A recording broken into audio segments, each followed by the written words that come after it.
Here we're going to be solving what's called a differential equation. More on the word separable later.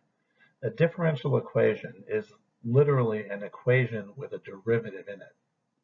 The big difference between a differential equation and all other equations you've ever encountered in your math career, more than likely, is that for a differential equation, the solution is a function.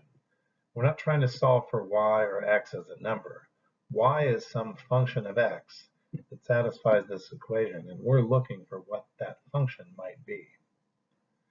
The first thing that's useful in solving a differential equation is to replace the symbol y prime with dy dx.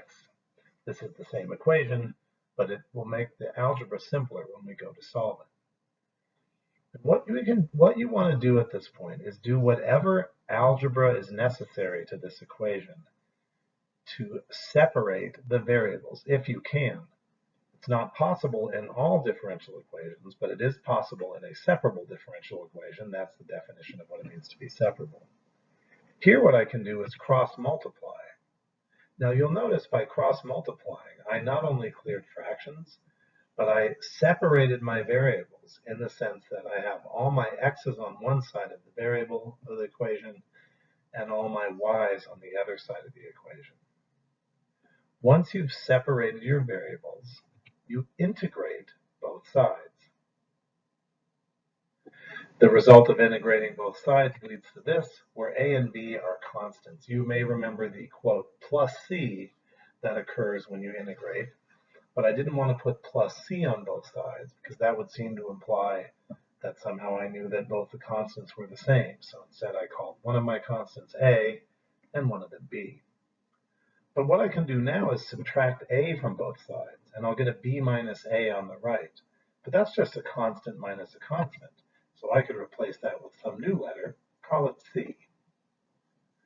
Remember, our ultimate goal here is to solve for y as a function, and if I cube root both sides of this equation, I've now solved for y. But this represents something interesting.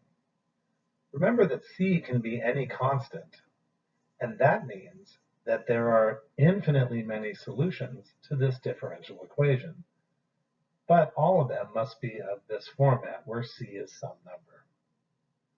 And we often just leave our solution in this format to represent that there are infinitely many of them.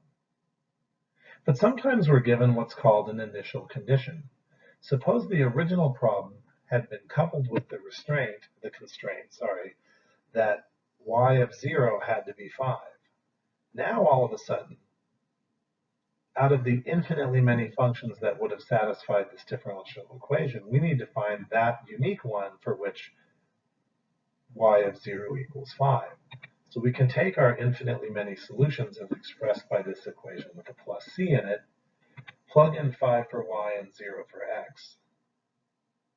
Then with just a little bit of algebra, we'll be able to find out what specific c value would meet this initial condition. The algebra is shown here. And now that we know that c would have to be 125 for this initial condition to be met, we now have the specific solution to this differential equation with initial condition.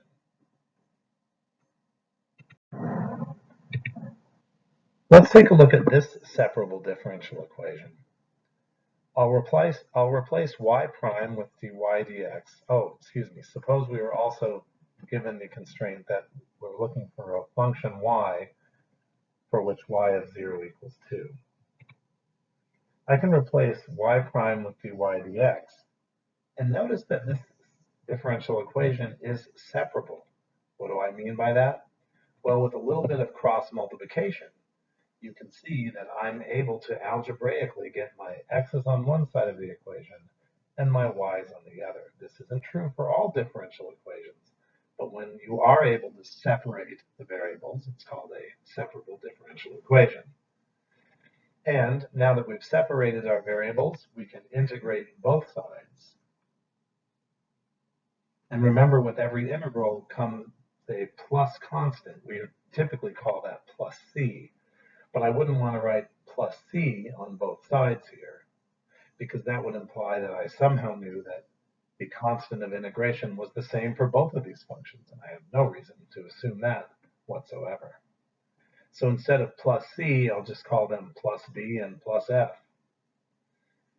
Now, I can subtract D from both sides, and that will give me F minus D on the right, which I could call a new constant, C. You'll notice that I also took the absolute values off the Y here. The reason for this is ordinarily when we're solving a differential equation, we're solving for a function that is typically positive as it represents something in real life. So I don't have to worry too much about the absolute values here. I could give more nuance there, but it would be beyond our purposes in this course. So now in order to take this equation and solve for y, I should exponentiate both sides.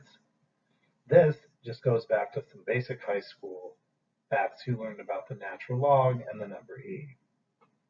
But now I've solved for y. But in a sense, I haven't solved for a specific function y. I've found an infinite family of functions, because any number I could plug in for c would lead to a correct solution to this differential equation.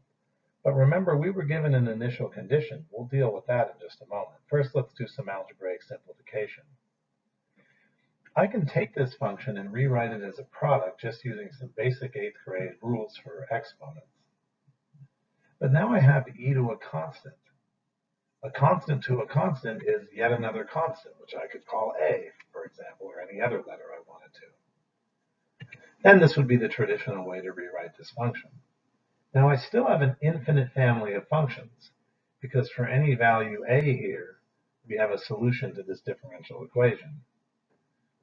But remember, we want to take this differential equation and find the specific solution for which y of 0 equals 2. In other words, I have to find a value for a for which this initial condition is true. So to do that, I can plug in 0 for x and 2 for y. Now I just have some basic high school algebra, which I've shown here. Hit pause to take a closer, longer look at this algebra. But now that I know what a is, I can plug that into my infinite family of solutions, do a little bit of simplification, and I'm now done. And I've now found the specific function y, which not only satisfies the differential equation, but also satisfies the initial condition.